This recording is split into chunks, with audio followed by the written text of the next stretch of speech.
Hai, saya Rohima Auliazen. Di video kali ini saya akan menjelaskan materi tentang bioteknologi. Bioteknologi terdiri dari dua kata, yaitu bio yang berarti hidup dan teknos yang berarti teknologi. Bioteknologi berarti sebagai teknologi yang memanfaatkan organisme atau bagian-bagiannya untuk mendapatkan barang dan jasa dalam skala industri untuk memenuhi kebutuhan manusia. Bioteknologi terdapat dua jenis. Yang pertama yaitu bioteknologi konvensional. Bioteknologi konvensional adalah bioteknologi yang memanfaatkan organisme secara langsung untuk menghasilkan produk barang dan jasa yang bermanfaat bagi manusia. Contoh organisme yang dimanfaatkan yaitu dalam bioteknologi konvensional pada pembuatan tempe yaitu organisme Rhizopus sp. Bioteknologi konvensional dimanfaatkan dalam berbagai bidang. Yang pertama pada bidang makanan, misalnya pada proses fermentasi yang menghasilkan produk berupa yogurt, keju, roti, cuka, dan juga kecap. Yang kedua pada bidang pertanian yaitu pada kultur jaringan dan hidroponik. Yang ketiga, bidang industri. Di bidang industri misalnya teknik bioremediasi, yaitu suatu proses pengelolaan limbah yang mengandung zat-zat berbahaya atau logam berat menjadi limbah yang kurang berbahaya. Bioremediasi melibatkan mikroba tertentu, di antaranya Xanthomonas campestris dan Pseudomonas foetida. Caranya dan melepaskan langsung bakteri tersebut ke dalam limbah pabrik yang tercemar. Yang keempat pada bidang pengobatan atau bidang medis, misalnya antibiotik penisilin yang digunakan untuk pengobatan, diisolasi dari bakteri dan jamur. Selain itu, terdapat juga vaksin yang merupakan mikroorganisme yang toksiknya telah dimatikan, bermanfaat untuk meningkatkan imunitas tubuh. Yang kelima, pada bidang peternakan, misalnya pada domba ankon yang merupakan domba berkaki pendek.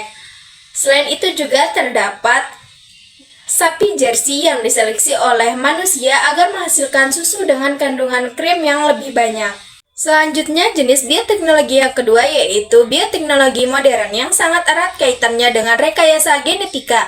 Karena manipulasi yang dilakukan bukan hanya pada kondisi lingkungan dan media tumbuh, melainkan juga dilakukan pada susunan gen dalam kromosom makhluk hidup. Rekayasa genetika adalah kegiatan manipulasi gen untuk mendapatkan produk baru dengan cara membuat DNA baru. Namun, tidak semua penerapan bioteknologi modern menggunakan teknik rekayasa genetika, misalnya seperti pada kultur jaringan dan cloning. Rekayasa genetika bertujuan untuk menghasilkan organisme transgenik, yakni organisme yang susunan gen dalam kromosomnya telah dirubah sehingga mempunyai sifat yang menguntungkan sesuai dengan yang dikehendaki.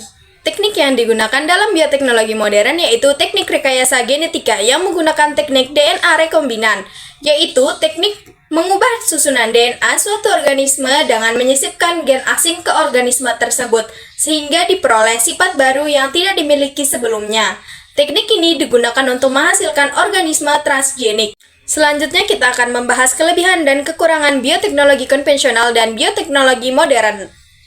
Yang pertama, terdapat kelebihan pada bioteknologi konvensional. 1. Biaya produksi yang murah.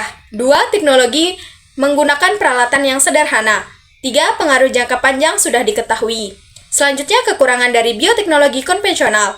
Yang pertama, perbaikan genetik tidak terarah. Yang kedua, memerlukan waktu relatif lama. Yang ketiga, belum ada pengkajian prinsip-prinsip ilmiah. Yang keempat, hasil tidak dapat diperkirakan. Yang kelima, tidak dapat mengatasi ketidaksesuaian genetik. Yang keenam, reproduksi dalam skala kecil. Yang ketujuh, proses relatif belum steril. Dan yang terakhir, kualitas hasil belum terjamin. Selanjutnya, kelebihan dan kekurangan dari bioteknologi modern. Pertama, kelebihan dari bioteknologi modern yaitu 1. Hasil dapat diperhitungkan. 2. Dapat mengatasi kendala ketidaksesuaian genetik. 3. Perbaikan genetik dapat dilakukan secara terarah. 4.